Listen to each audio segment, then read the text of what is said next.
Hello guys, welcome back. आज हम पढ़ने वाले हैं science class 9th chapter 14 natural resources.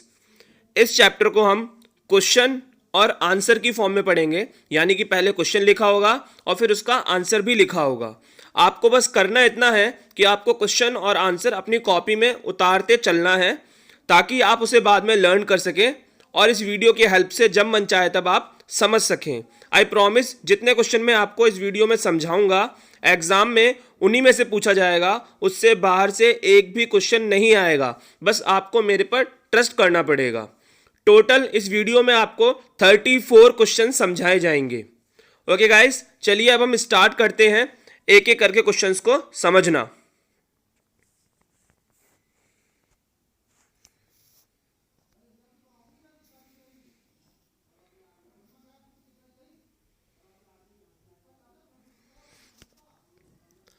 जैसे कि आप लोग देख रहे हैं, ये हमारा पहला क्वेश्चन है, व्हाट इज एसिड रेन।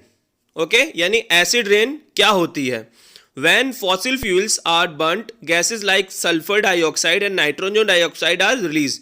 यानी कि जब भी फॉसिल फ्यूल्स मतलब कोयला, पेट्रोल, डीजल, यानी जब भी इस तरह के फॉसिल फ्यूल्स को जलाया जाता है तो सल्फर डाइऑक्साइड और नाइट्रोजन डाइऑक्साइड दो गैसें रिलीज होती हैं, यानी कि निकलती हैं।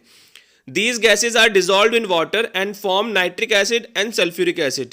अब क्या होता है, ये जो सल्फर डाइऑक्साइड और नाइट्रोजन डाइऑक्साइड गैसेस जो होती हैं ये ऊपर जाती हैं आसमान में, और वहां पर आसमान में क्या होते हैं, बादल होते हैं।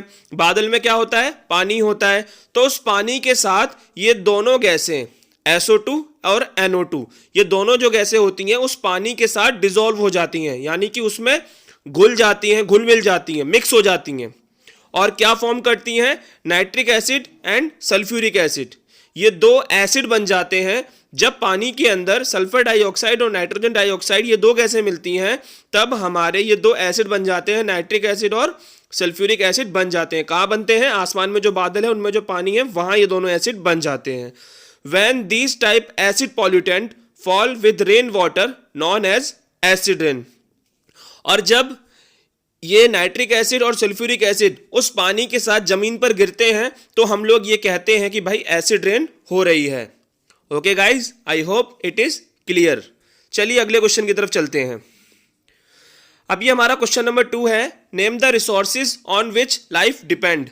यानी हमें उन रिसोर्सेज के नाम बताने हैं जिन पर हमारी लाइफ डिपेंड रहती है। पहला सॉइल, दूसरा वाटर, तीसरा एयर, चौथा सन से मिलने वाली एनर्जी। यार ये तो बहुत इजी था, इसे एक्सप्लेन मैं क्या करूं गाइज। ओके, चलिए हम नेक्स्ट की तरफ चलते हैं। अब ये हमारा थर्ड क्वेश्चन है, what do you mean by green house effect. यानी ग्रीन हाउस इफेक्ट क्या कहते हैं। इस क्वेश्चन को एग्जाम में इस तरीके से भी पूछा जा सकता है, how is increasing level of CO2 in environment affecting it. यानी कि जो CO2 है, कार्बन डाइऑक्साइड गैस है, उसका जो लेवल आजकल बढ़ रहा है बहुत ज्यादा एनवायरनमेंट में, तो इससे उस पर क्या असर पड़ रहा है, क्या इफेक्ट पड़ रहा है एनवायरनमेंट पर। ठीक है, तो दो तरह से क्वेश्चन पूछा जा सकता है। ओके, इसका आंसर यहां लिखा पड़ा है, इसका आंसर थोड़ा बड़ा है। तो सबसे पहले जैसे कि आप यहां पे देख भी रहे हैं, ये पिक है, इसे ग्रीन हाउस बोलेंगे। यानी जब हम अपने खेत को, हमारे जो खेत होते हैं ना गांव में, अगर हम अपने खेत को चारों तरफ से कांच से, किससे, ग्लास, कांच को बोलते हैं इंग्लिश में ग्लास, अगर हम अपने खेतों को चारों तरफ से कांच से ढक देते हैं तो फिर हम उसे ग्रीन हाउस कहते हैं। ओके, यानी एक ऐसा खेत जिसको चारों तरफ से कांच से ढक दिया गया है। क्यों ढक देते हैं, ताकि कोई भी गैस उससे बाहर ना जा सके और जो गैस उसमें डाली गई है उस खेत के अंदर वो उसी में रहे। दूसरी बात, जब हम किसी खेत को कांच से ढक देते हैं तो होता क्या है, सनलाइट आती है, क्योंकि सन तो होता है, ये सूरज से क्या आती है, लाइट आती है। जो सनलाइट आती है तो वो उस कांच में एंटर तो कर सकती है लेकिन उस कांच से बाहर नहीं निकल सकती है। वो कांच कुछ इस तरीके के होते हैं जिनमें सनलाइट एंटर तो कर सकती है लेकिन बाहर नहीं निकल सकती है, यानी कि वो गर्म हो जाता है। फिर जो ग्रीन हाउस होता है वो क्या हो जाता है, गर्म। यानी वो खेत जिसको चारों तरफ से कांच से पैक कर दिया गया है, उसमें सनलाइट आती है लेकिन वो बाहर नहीं निकल सकती है, इस वजह से वो कांच का जो बना हुआ आपका खेत है वो क्या हो जाता है, बहुत ज्यादा ही गर्म हो जाता है। तो उसमें यहां पे ये लिखा पड़ा आंसर में, green house effect is the process by which radiation यानी किरणें, सूरज की किरणें from the sun are absorbed by the green house gases and not reflected back into space, यानी एब्जॉर्ब तो हो जाती हैं, जो सनलाइट है वो उस खेत के अंदर एंट्री तो मार लेती है लेकिन वो रिफ्लेक्ट बैक यानी बाहर नहीं निकल पाती है वापस। It also increase the level of CO2, जिससे क्या होता है CO2 का लेवल जो होता है वो बढ़ जाता है। हमारे एनवायरनमेंट में किसका लेवल बढ़ जाता है? CO2 का लेवल बढ़ जाता है इस ग्रीन हाउस की बनने के वजह से। गाइस जब हम पढ़ेंगे कि CO2 का लेवल जब बढ़ जाता है तो उसके क्या क्या इफेक्ट्स होते हैं, क्या क्या गलत नतीजे होते हैं। सबसे पहला लीड्स टू ग्लोबल वार्मिंग, यानी CO2 का लेवल बढ़ने से ग्लोबल वार्मिंग बढ़ जाती है। Second point, increase in average temperature of अर्थ, धरती का जो टेम्परेचर होता है वो भी बढ़ जाता है। मान लीजिए धरती का टेम्परेचर हमारी का 30 डिग्री सेल्सियस है या 40 डिग्री सेल्सियस, तो वो बढ़ करके 44-45 हो जाता है। Third point, may lead to melting of polar caps, यानी जो बर्फ के बहुत बड़े बड़े पहाड़ हैं हमारे यहाँ पर, शिमला हो गया, हिमालय हो गया, वो सब पिघलना शुरू कर देते हैं। और four point, submerging number of coastal cities, यानी वो शहर जो समुद्र के किनारे बसे हुए हैं वो भी धीरे धीरे डूबना शुरू कर देते हैं। और ये सब किससे होता है? जब CO2 का लेवल बढ़ जाता है। और CO2 का लेवल कब बढ़ता है? जब ग्रीन हाउस बनते हैं, क्योंकि वो सनलाइट को अंदर तो आने देते हैं, एब्जॉर्ब कर लेते हैं, लेकिन बाहर नहीं जाने देते, रिफ्लेक्ट बैक नहीं करने देते हैं। ओके गाइस, आई होप आपको समझ में आ गया है। आप चाहें तो वीडियो रिवाइज करके भी देख सकते हैं। ओके चलिए अगले क्वेश्चन की तरफ चलते हैं। Give 3 example of natural resources, बहुत आसान है, एयर वाटर सॉइल, आप लोग खुद ही कर लेंगे। अगले क्वेश्चन की तरफ हम चलते हैं। Fifth question, what do you mean by lithosphere? सबसे पहले डायग्राम देखिए, वाओ देखने में अच्छा लग रहा है ना। The outer most crust, crust माने होता है हिस्सा या area, the outer most crust of the earth is called lithosphere, यानी धरती का, अर्थ का जो सबसे ऊपरी हिस्सा होता है, जो सबसे ऊपरी भाग होता है, उसी को हम लिथोस्फीयर कहते हैं। यानी आप लोग जाइए अपने घर से बाहर और देखिए जहां पर मिट्टी डली हो सड़क पे, वो दरअसल लिथोस्फीयर कहलाएगा। ठीक है, ओके गाइज, यानी जो आप देखेंगे बाहर निकल के अपने घर के, जो आपको सामने मिट्टी दिखाई देगी, वो लिथोस्फीयर है। यानी आप लोग डेली लिथोस्फीयर पे ही चलते हैं, आप लोग लिथोस्फीयर पे ही अपना मकान बनाते हैं, उसी पे अपनी कार चलाते हैं, सड़कें बनाते हैं, सब ये सब काम लिथोस्फीयर पे ही होता है। ओके गाइज, चलिए अगला क्वेश्चन है, what do you mean by hydrosphere? याद रखिए हमारी अर्थ में, हमारी धरती पर जहां जहां पर पानी है, चाहे वो रिवर की फॉर्म में हो, चाहे वो ओशियन की फॉर्म में हो, नदी हो, समुद्र हो, तालाब हो, झरना हो, झील हो, नहर हो, ये सभी के सभी जो हैं वो हाइड्रोस्फीयर के पार्ट हैं। ओके, तो इसका आंसर ये लिखा है, water cover 75% of the earth surface, यानी जो पानी है ना वो धरती का 75% हिस्सा कवर करता है। सोचो कितना ज्यादा पानी है धरती पे, है ना। और हम ए भी कहते रहते हैं कि हमारा मकान इतना बड़ा है, ये है वो, भैया सबसे ज्यादा पानी है धरती पर। Okay, it is also found underground, पानी केवल हमें दिखता तो है, एक तो नदी में हमें पानी दिखता है, तालाब में पानी दिखता है, लेकिन इसके अलावा जो पानी है वो अंडरग्राउंड भी है। हमारे घर में होता है ना समर, हम समर चलाते हैं तो नीचे से पानी आता है, उसे बोलते हैं अंडरग्राउंड वाटर। यानी एक तो हमें पानी दिखता है वो वाला पानी है, प्लस में जो अंडरग्राउंड वाटर है वो भी धरती पर है। इनको अगर दोनों को जोड़ दे तो बनता है हाइड्रोस्फीयर। ओके गाइस, चलिए अगले क्वेश्चन की तरफ चलते हैं। अब हमारा क्वेश्चन नंबर 7, एटमॉस्फेयर। इसको मैं क्या बताऊं आपको, तब भी मैं एक्सप्लेन कर देता हूं, क्योंकि आप इसे छोटे से पढ़ते चले आ रहे हो। एटमॉस्फेयर कैसे कहते हैं? एटमॉस्फेयर वो होता है जिसमें बहुत सारी हवाएं होती हैं, oxygen, carbon dioxide, sulphur dioxide, nitrogen, ये सारी गैसेज जो होती हैं उनको इकट्ठा अगर हम बोले तो बोलते हैं एटमॉस्फेयर। आंसर क्या लिखा है? The air that cover the whole of the earth, वो एयर जो सारी धरती को कवर करके रखती है चारों तरफ से, लाइक ब्लैंकेट। ब्लैंकेट माने कंबल, जैसे कंबल होता है ना, जब हम उसमें लेटते हैं कंबल के अंदर तो कंबल हमें लपेट लेता है पूरी तरफ से, उसी तरह से जो धरती है ना उसको एयर चारों तरफ से घेर के रखती है, और उस एयर को हम बोलते हैं एटमॉस्फेयर। और उस एयर के अंदर हाइड्रोजन, ऑक्सीजन, कार्बन डाइऑक्साइड, ये सारी गैसेज आती हैं। ओके गाइज, चलिए 8th क्वेश्चन, हमें दो एग्जाम्पल लिखने हैं, बायोटिक और एबायोटिक के। आंसर्स देख लीजिए, लिखे हुए हैं, प्लांट, एनिमल और एयर, वाटर, सॉइल। ओके, अगला question, why does air called breath of life? Breath माने होता है सांस। ओके, हम हवा को जिंदगी की सांस क्यों बोलते हैं? कि अगर हवा रुक गई तो हमारी सांस भी रुक जाएंगी, सही है ना। अगर हवा रुक गई तो हमारी सांसें भी रुक जाएंगी। और यहां पे हवा का मतलब किससे है? यहां पर हवा का मतलब ऑक्सीजन से ही है केवल। ओके, एयर कंटेन ऑक्सीजन, यानी एयर में क्या होती है, ऑक्सीजन होती है, विच इज इजेंटियल, इजेंटियल का मतलब क्या होता है, जरूरी, क्या होता है, जरूरी। एयर कंटेन ऑक्सीजन यानी एयर में ऑक्सीजन होती है, which is essential to living organism, living organism का मतलब हम लोग, जानवर, हम लोग, पेड़ पौधे पक्षी, यानी हवा में ऑक्सीजन होती है जो कि बहुत जरूरी होती है लिविंग ऑर्गेनिजम्स के लिए, ताकि वो रेस्पिरेशन कर सकें, रेस्पिरेशन माने सांस ले सकें। So it is called breath of life. Okay guys, चलिए अगले क्वेश्चन की तरफ चलते हैं हम 10 की तरफ। Okay, what do you mean by sea breeze, ये सी ब्रीज किसे कहते हैं, तो वो ब्रीज जो दिन में चलती हैं, आंसर में क्या लिखा है, ड्यूरिंग द डे, ये ब्रीज कब चलती हैं, दिन में। ब्रीज माने यहां पर हवा से है, ओके, ब्रीज माने किससे है यहां पर, हवा, तो वो हवाएं जो दिन में चलती हैं किस तरफ, the direction of wind is from sea to land, यानी वो हवाएं जो दिन में सी यानी समुद्र से जमीन की तरफ चलती हैं, कहां से, समुद्र से जमीन की तरफ जो हवाएं दिन में चलती हैं उन्हें हम बोलते हैं sea breeze. This is because, ऐसा इसलिए होता है, the air above the land gate heated faster and start rising, ऐसा इसलिए होता है क्योंकि जो लैंड होते हैं ना दिन के अंदर तो वो बहुत गर्म होते हैं, दिन में जो जमीन होती है वो क्या होती है, बहुत गर्म होती है ना। आप देखो जून और जुलाई के महीने में आप अपनी छत पे नंगे पांव नहीं चल सकते हो, पैर जल जाते हैं, इतनी गर्म होती है जमीन। तो जो लैंड होते हैं दिन में वो बहुत गर्म होते हैं, जिस वजह से उनके ऊपर जो एयर होती है ना वो उड़ना शुरू कर देती है।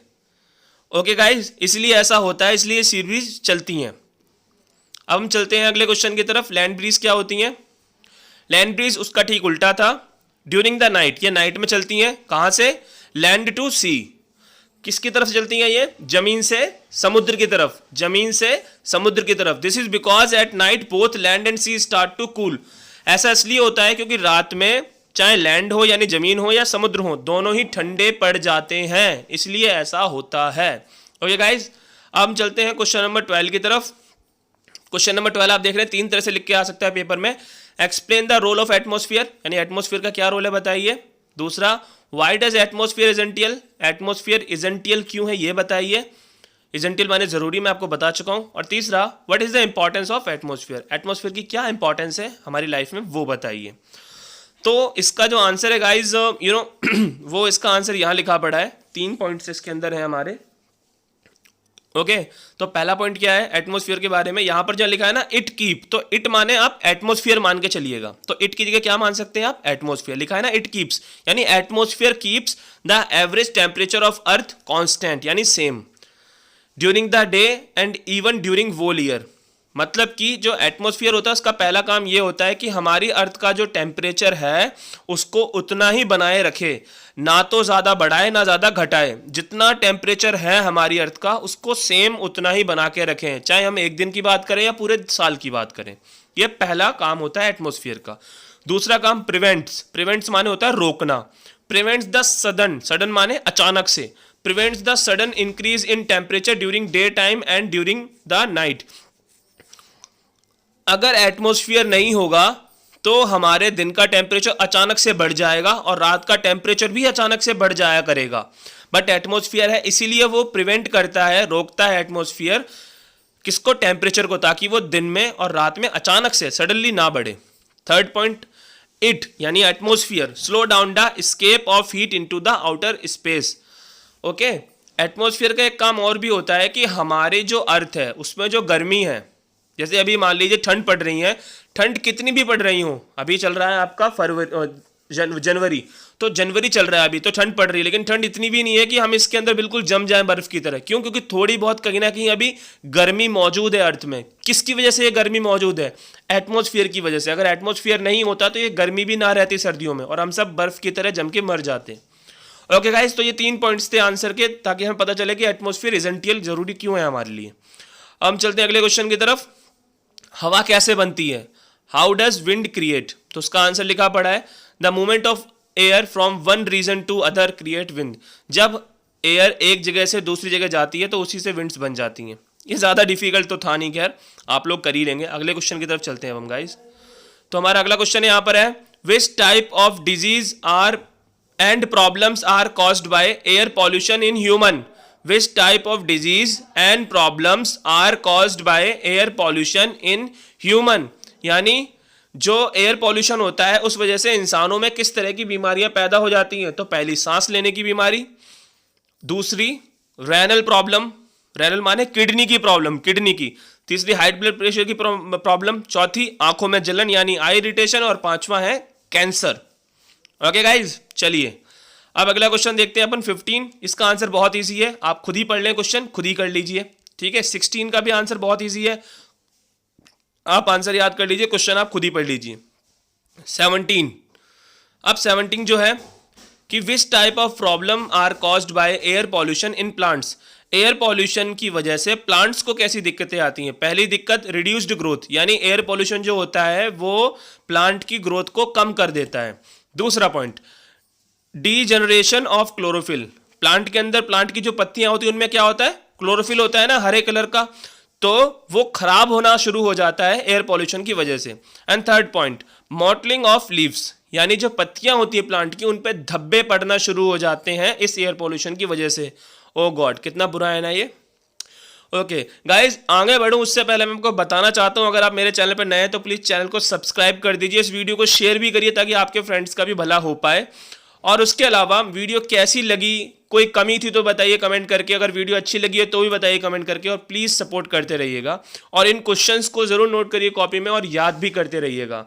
वीडियो थोड़ी लंबी होने वाली है तो आप लोग आराम से वीडियो को देखिए, कोई जल्दबाजी नहीं है। चलिए अब आगे चलते हैं अगले क्वेश्चन की तरफ। अब हमारा क्वेश्चन नंबर 18 है, बहुत ईजी है। कब और कहाँ ओजोन होल हुआ? तो अंटार्कटिका में हुआ था 1985 में। पेपर में आया हुआ क्वेश्चन है, एक नंबर में, अच्छे से कर लीजिएगा। अगला क्वेश्चन है 19, सीएफसी की फुल फॉर्म क्या है भाई? तो सीएफसी की फुल फॉर्म है क्लोरोफ्लोरोकार्बन।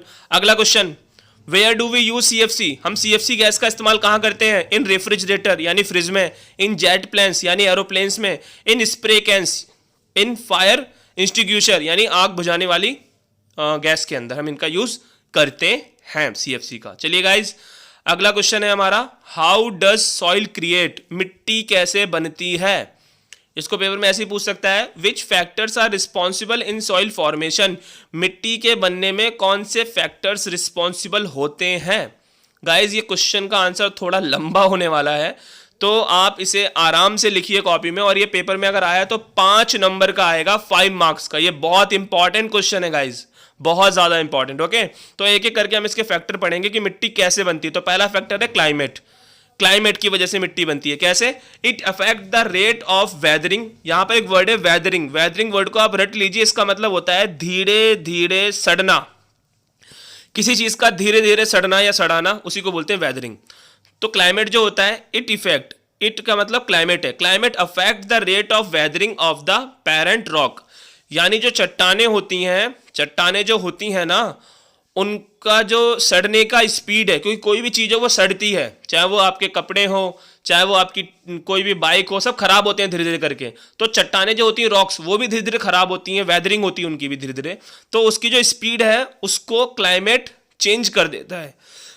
यानी अगर किसी जगह का क्लाइमेट बहुत ज़्यादा टफ है तो वहां पर जो रॉक्स हैं वो जल्दी जल्दी वेदरिंग होना शुरू हो जाएंगी, सड़ना शुरू हो जाएंगी। ओके गाइस, क्लाइमेट पे डिपेंड करता है बहुत कुछ, और जितनी जल्दी रॉक सड़ेगी उतनी ज़्यादा रॉक टूटेगी, और टूट टूट करके वो मिट्टी बनेगी, सॉइल फॉर्म होगी।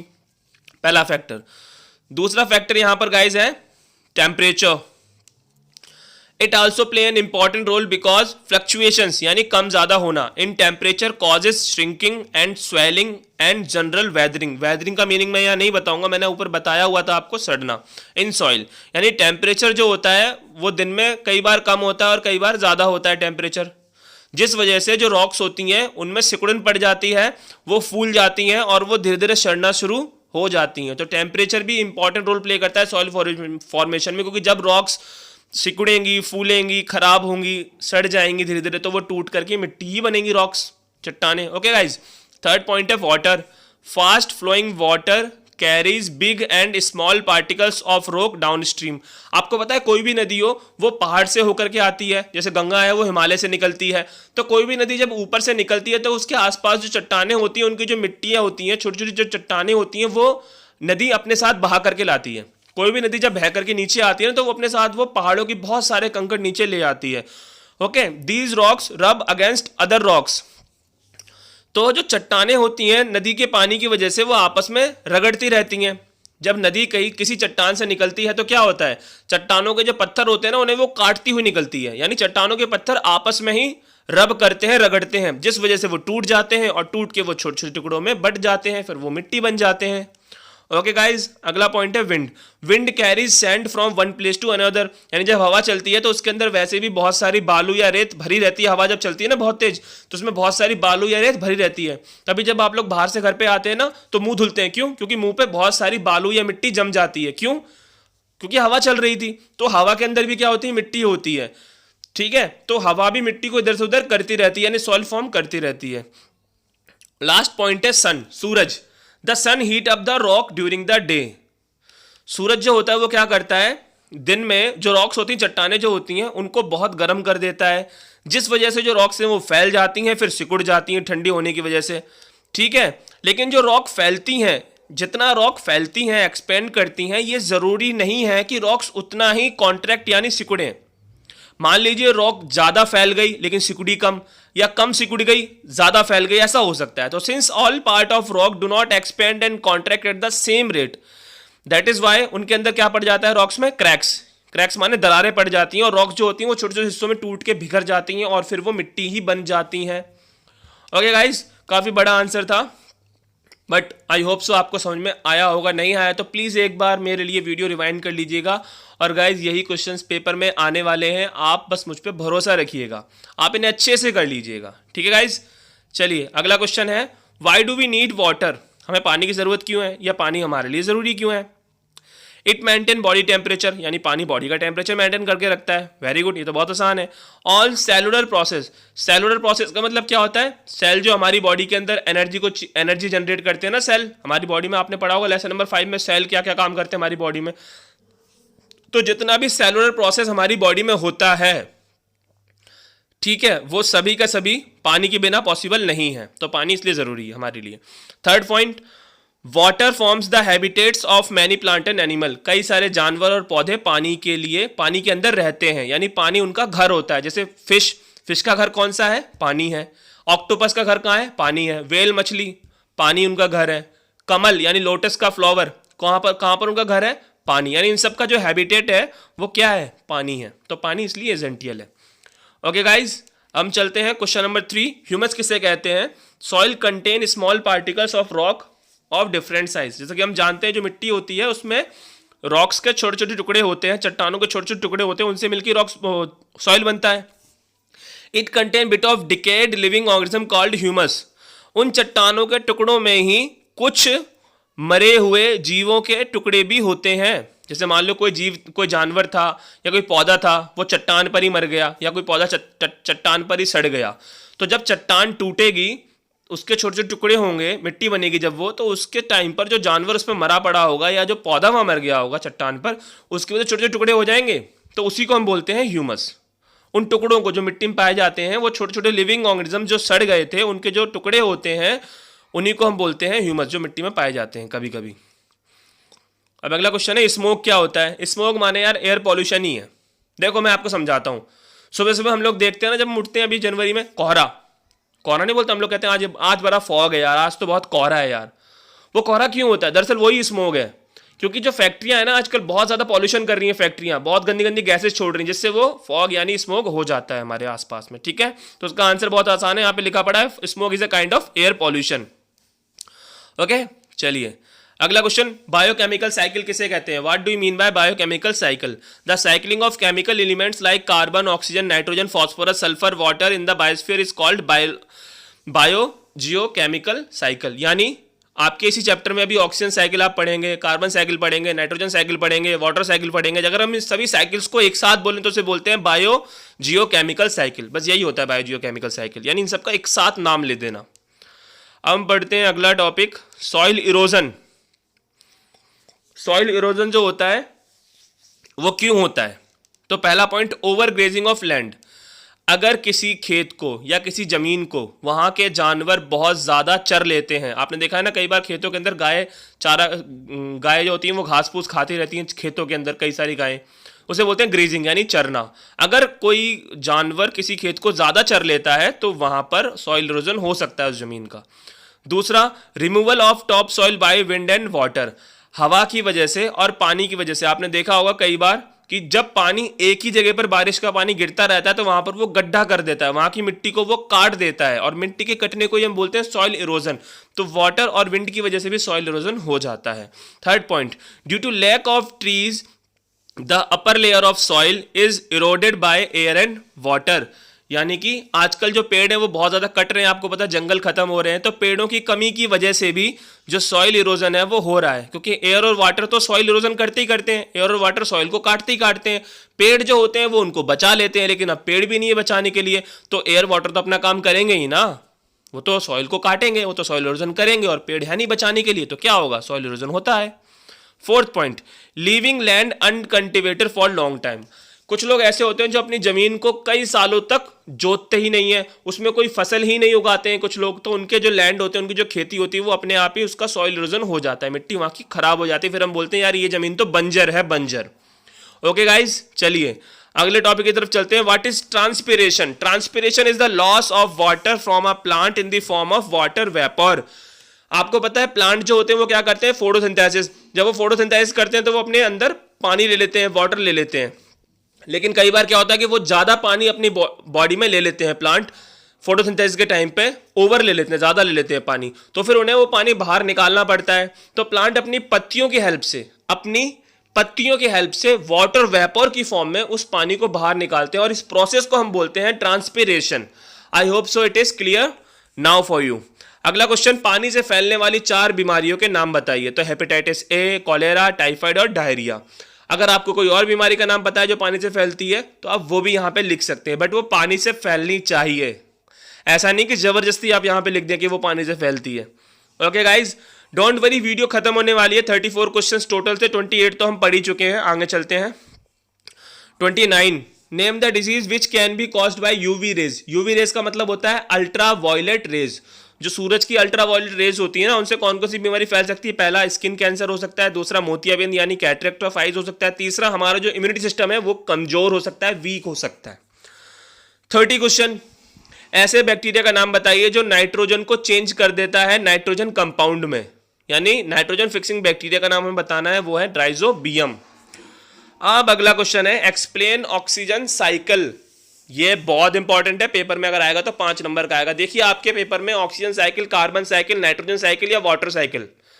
अगर मैं वाटर साइकिल को हटा भी दूं तो 3 तो जरूरी है, ऑक्सीजन, कार्बन और नाइट्रोजन साइकिल। इन तीनों में से कोई एक 100% आएगा 5 मार्क्स में आपके पेपर में, तो उससे तो अच्छे से कर लीजिएगा आप, ठीक है। इसलिए मैंने इसका आंसर के साथ भी दिया हुआ है। याद रखना गाइज, ये जरूरी नहीं कि ऑक्सीजन साइकिल का आंसर बहुत बड़ा है या बहुत छोटा है, जरूरी ये है कि अगर वो आपको समझ में आ गया ना, तो चाहे कितना बड़ा भी आंसर हो वो भी आपको याद हो ही जाएगा। तो आंसर देख करके कभी आपको डरना नहीं है। अगर आप मुझ पर ट्रस्ट करते हो तो बस आप मीनिंग समझिए, थोड़ा सा लर्न करिए, आपको लर्न हो ही जाएगा। ओके, चलिए हम पढ़ते हैं पहले तो। The cyclic process by which oxygen is circulated continuously through the living and non living component of biosphere constitutes oxygen cycle. यानी ऑक्सीजन जो होती है वो लिविंग और नॉन लिविंग दोनों ही लोगों के बीच में घूमती रहती है हमेशा। जैसे नदी नॉन लिविंग है, तालाब नॉन लिविंग है, समुद्र नॉन लिविंग है, हम लोग लिविंग है, प्लांट लिविंग है, एनिमल्स लिविंग है, बर्ड्स लिविंग है। तो जो ऑक्सीजन है ना वो नॉन लिविंग और लिविंग दोनों के बीच में घूमती रहती है, और इसी प्रोसेस को हम बोलते हैं ऑक्सीजन साइकिल। ऑक्सीजन जो है वो 21% फाउंड होती है एयर में, यानी एयर में कितने परसेंट ऑक्सीजन है हमारे में? 21%। डायग्राम खुद बनाएं या जरूरी नहीं है, यानी आप चाहें तो उसका डायग्राम बना सकते हैं पेपर में, और चाहें तो नहीं भी बना सकते हैं आप इसका डायग्राम। ओके, डायग्राम अगर आपको बनाना है तो फिर आपको खुद ही देखना पड़ेगा, आपकी बुक में जो बना पड़ा है एनसीईआरटी वो आप यहाँ पे बना सकते हैं, जरूरी नहीं है आप बनाए पेपर में, आपको नंबर पूरे मिल जाएंगे तब भी। चलिए अब हम इसके थोड़े डिटेल में पढ़ लेते हैं। सबसे पहले, human being and animals breathe in oxygen and breathe out CO2। ये पॉइंट तो हमें पता ही है कि हम लोग और जानवर ये दोनों ही क्या करते हैं, ऑक्सीजन को अंदर लेते हैं और बाहर किसको छोड़ते हैं? CO2 को छोड़ देते हैं। याद रखना, हमने क्या छोड़ा बाहर? CO2 छोड़ा, हमने छोड़ दिया CO2 ऑक्सीजन लेकर के, ठीक है। दूसरा पॉइंट यहाँ पे लिखा पड़ा है, the decomposition of dead organism also take in oxygen and takes out water and CO2। यहां पर डिकम्पोजिशन का मतलब होता है सड़ना। जब कोई इंसान मर जाता है, जब कोई जानवर मर जाता है, जब कोई, तो उसकी बॉडी क्या होती है? सड़ती है। तो जब उसकी बॉडी सड़ती है ना, डिकम्पोजिशन माने सड़ना, तो जब उसकी बॉडी जब सड़ती है तो उसमें से गैस छूटती है, गैस रिलीज होती है। कौन सी? ऑक्सीजन, ठीक है। सॉरी मैंने गलत बोल दिया, सॉरी। जब कोई जानवर मरता है तो उसकी बॉडी सड़ती है, और बॉडी को सड़ाने में ऑक्सीजन का बहुत बड़ा रोल होता है। याद रखिए, अगर ऑक्सीजन इस दुनिया में खत्म हो जाए तो जो इंसान मर गया या जो जानवर मर गया उसकी बॉडी कभी सड़ेगी ही नहीं, कभी खत्म ही नहीं होगी, जो कि तो पड़ी रहेगी। इसलिए किसी भी डेड एनिमल्स को या डेड मैन को उसकी बॉडी को सड़ाने में, डिकम्पोज करने में ऑक्सीजन का रोल होता है। तो ऑक्सीजन की हेल्प से वो होती है, बॉडी डिकम्पोज हो जाती है, और फिर जब बॉडी डिकम्पोज होती है तो उसमें से दो चीजें निकलती हैं, एक तो वाटर और एक CO2। एक तो वाटर निकलता है बॉडी से बाहर और एक क्या निकलता है, CO2। अब ये जो CO2 है, यही CO2 जो भी निकली है बॉडी से बाहर, this CO2 and water are used by green plant during the photosynthesis. यानी इसी CO2 और वाटर को कौन इस्तेमाल कर लेता है, ग्रीन प्लांट्स, फोटोसिंथेसिस के टाइम पे। They give out oxygen during this process. Okay, और जब फोटोसिंथेसिस प्लांट करते हैं CO2 को लेकर के, तो प्लांट क्या छोड़ते हैं वापस, O2। समझ रहे हो, हमने CO2 छोड़ा मरने के बाद, हमारी बॉडी जब डिकम्पोज हुई तो CO2 और वाटर निकला, उसी CO2 और वाटर को प्लांट ने ले लिया, क्या, किस, कब, फोटोसिंथेसिस के टाइम पे। और फोटोसिंथेसिस जब प्लांट का पूरा हो गया तो उन्होंने CO2 को किस में चेंज कर दिया, CO2 को किस में चेंज कर दिया उन्होंने, प्लांट ने, O2 में, और वो O2 उन्होंने वापस बाहर छोड़ दी। दस the oxygen cycle keep repeating in nature. इस तरह से ऑक्सीजन साइकिल जो होती है वो नेचर में चलती रहती है। अगला है हमारा कार्बन साइकिल। भाई कार्बन साइकिल क्या होती है, तो इसके जो ऊपर लिखा पड़ा है, the carbon cycle describe the process in which carbon atom continuously travel from atmosphere to earth and then back into the atmosphere. यानी कार्बन जो होता है वो भी लिविंग और नॉन लिविंग दोनों के बीच में घूमता रहता है। इस पूरे प्रोसेस को हम कार्बन साइकिल कहते हैं। कार्बन जो होता है वो CO2 की फॉर्म में पाया जाता है जमीन पे, यानी कार्बन और CO2 एक ही बात है। कार्बन बोलो या कार्बन डाइऑक्साइड गैस बोलो, एक ही बात आपको यहाँ मानना है। और ये हवा में 0.03 और 0.04% के आसपास पाई जाती है। अब थोड़ा प्रोसेस पढ़ लेते हैं। CO2 is absorbed by plant to make glucose in photosynthesis. यानी जब प्लांट, कोई भी प्लांट हो, जब वो फोटोसिंथेसिस करता है तो वो CO2 को एब्जॉर्ब कर लेता है, यानी CO2 को ले लेता है। Animals feed on plant. अब उस प्लांट को कौन खाता है, यानी देखो सबसे पहले प्लांट ने फोटोसिंथेसिस किया CO2 को अपने अंदर लेकर के, फिर उस प्लांट को जानवरों ने खाया और हमने भी खाया। उस प्लांट को जानवरों ने खाया, उस जानवर को फिर हमने खाया, ऐसा आप मान सकते हो, या फिर उस प्लांट को सीधे हमने खाया। यानी कैसे भी करके जो CO2 प्लांट ने ली थी फोटोसिंथेसिस के टाइम पे, वो हमारी बॉडी में आ गई है अब। ठीक है, third point, the animal and plant eventually died. और लास्ट में हमें मरना ही है। ठीक है, अब जो डिकम्पोजर्स होंगे, डिकम्पोजर्स का मतलब यहां पर है फंगी से, फंगी, कीड़े मकोड़े छोटे छोटे जो मरे हुए लोगों को खाते हैं, यानी हमारी बॉडी को जो खाते हैं, जानवरों की बॉडी को जो खाते हैं, वो डिकम्पोजर्स क्या करते हैं, हमारी बॉडी के अंदर से कार्बन डाइऑक्साइड गैस को वापस हमारी बॉडी के बाहर वो निकाल देते हैं। यानी पहले कार्बन डाइऑक्साइड को किसने लिया, प्लांट ने लिया फोटोसिंथेसिस के टाइम पे, फिर उस प्लांट को हमने खाया कैसे भी करके, तो हमारे अंदर वो CO2 आ गई। फिर उस CO2 आ गई हमारे अंदर, जब हम मरे तो जो डिकम्पोजर्स थे उन्होंने हमारी बॉडी में से उस CO2 को वापस बाहर निकाल दिया, हमारी बॉडी को खत्म करके। अगला point, in some conditions decomposition is blocked, the plant and animal material may then be available as fossil fuel in the future. कभी कभी क्या होता है कि हमारी बॉडी अच्छे से सड़ नहीं पाती है। डिकम्पोजिशन का मतलब यहाँ पर है सड़ना, ब्लॉक माने रुक जाना। कभी कभी क्या होता है कि हमारी बॉडी जो होती है वो अच्छे से सड़ नहीं पाती है मरने के बाद, डिकम्पोजर अपने अच्छे से काम नहीं कर पाते हमारी बॉडी पर, और हमारी बॉडी जो मिट्टी में दफन हो जाती है। जब हमारी बॉडी मिट्टी में दफन हो जाती है तो वो क्या बन जाती है, फॉसिल फ्यूल, पेट्रोल, डीजल, कोल, यानी कोयला। आपको पता होगा ना ये सब कैसे बनते हैं, पेट्रोल, डीजल, कोयला हम ही लोगों के मरने से बनते हैं, हम जब हमारी हड्डियां पिघल जाती हैं तो। और जब हम इन फ्यूल्स को जलाते हैं तो CO2 फिर से वापस बाहर निकल जाती है। इस तरह से CO2 जो होती है वो आती रहती है और वापस जाती रहती है, फिर आती रहती है, फिर जाती रहती है, फिर आती रहती है, फिर जाती रहती है। मतलब उस CO2 को फिर से प्लांट ले लेगा, फिर हम ले लेंगे, फिर हम मरेंगे, हमारी बॉडी में CO2 निकल जाएगी, फिर उस CO2 को प्लांट ले लेगा, ऐसे चलता रहता है। ठीक है guys. Last point, nitrogen cycle क्या है। तो नाइट्रोजन, सबसे पहली बात तो हमारे एयर में नाइट्रोजन 78% फाउंड होती है, यानी सबसे ज्यादा अगर हवा में कोई गैस पाई जाती है तो वो नाइट्रोजन ही है। अब नाइट्रोजन के कुछ स्टेप्स हैं। सबसे पहले बात है फिक्सेशन। एक बात ध्यान रखिएगा कि नाइट्रोजन गैस को प्लांट लेते हैं, जैसे हम सांस लेने के लिए हमें क्या चाहिए, ऑक्सीजन ना, ऐसे ही पौधों को सांस लेने के लिए नाइट्रोजन चाहिए। आप ऐसे मान के चलिए, थोड़ा सा समझा रहा हूं मैं आपको, ठीक है। हमें सांस लेने के लिए ऑक्सीजन चाहिए, ऐसे ही पौधों को नाइट्रोजन चाहिए, लेकिन हम तो ऑक्सीजन को सीधे ले सकते हैं, लेकिन प्लांट नाइट्रोजन को सीधे नहीं ले सकते, उन्हें पहले नाइट्रोजन को चेंज करना पड़ता है अमोनियम में। प्लांट नाइट्रोजन को सीधे नहीं ले सकते हैं, उन्हें पहले उसे चेंज करना पड़ेगा अमोनियम में। अब चेंज कैसे होगा वही पढ़ रहे हैं। सबसे पहला topic fixation. Fixation is the first step in the process of making nitrogen usable by plant. Here bacteria change nitrogen into ammonium. यानी सबसे पहले फिक्सटेशन के अंदर एक बैक्टीरिया होता है जो नाइट्रोजन को अमोनियम में चेंज कर देता है। दूसरा पॉइंट, नाइट्रिफिकेशन। इसमें क्या होता है, इस प्रोसेस में ये लिखा पड़ा, आप पढ़ लीजिएगा कि अमोनियम को फिर नाइट्रेट्स में चेंज किया जाता है। किस में चेंज किया जाता है? नाइट्रेट्स में। पहला पॉइंट में था कि नाइट्रोजन को अमोनियम में चेंज किया गया, दूसरे पॉइंट में इसी अमोनियम को नाइट्रेट्स में चेंज किया गया। तीसरा स्टेप, अब इस नाइट्रेट्स जो कि मिट्टी में है, कहां पर है नाइट्रेट्स? ये मिट्टी में। इस नाइट्रेट्स को प्लांट अपनी रूट्स यानी जड़ों की मदद से खींच लेते हैं। प्लांट अपनी रूट्स यानी जड़ों की मदद से इस नाइट्रेट्स को खींच लेते हैं, ऐसा एसिमिलेशन यानी थर्ड पॉइंट में लिखा हुआ है। फोर्थ पॉइंट, अब क्या होता है फोर्थ पॉइंट में? यह है कि प्लांट ने नाइट्रेट्स को खींच लिया है। फोर्थ पॉइंट ये कह रहा है कि प्लांट कभी ना कभी तो मरेगा। तो जब प्लांट मर जाता है यानी सड़ जाता है, जब उसकी बॉडी सड़ती है तो जो नाइट्रोजन थी जो प्लांट ने नाइट्रेट्स की फॉर्म में ले ली थी वो वापस से एटमॉस्फेयर में चली जाती है नाइट्रोजन अमोनिफिकेशन में। और डेंट्रिफिकेशन, अगर थोड़ी बहुत नाइट्रोजन बच गई है मिट्टी में तो बैक्टीरिया की मदद से वो वापस कहाँ पे चली जाती है? एटमॉस्फेयर में चली जाती है, अगर थोड़ी बहुत कोई नाइट्रोजन बच गई है तो। ये डेंट्रिफिकेशन था। और लास्ट आंसर है गाइज, वाटर साइकिल क्या होता है? ये लिखा पड़ा है, मुझे इसको समझाने की आपको जरूरत नहीं है कि वाटर साइकिल क्या होता है। गाइज याद रखिएगा, कमेंट जरूर करना है आपको वीडियो कैसी लगी। अगर कोई कमी है तो मुझे बताइए। अगर मेरी वीडियो पसंद आई तो प्लीज लाइक शेयर कर दीजिएगा, सब्सक्राइब भी कर दीजिएगा और कमेंट जरूर करिएगा। मिलते हैं नेक्स्ट वीडियो में, तब तक के लिए बाय गाइज।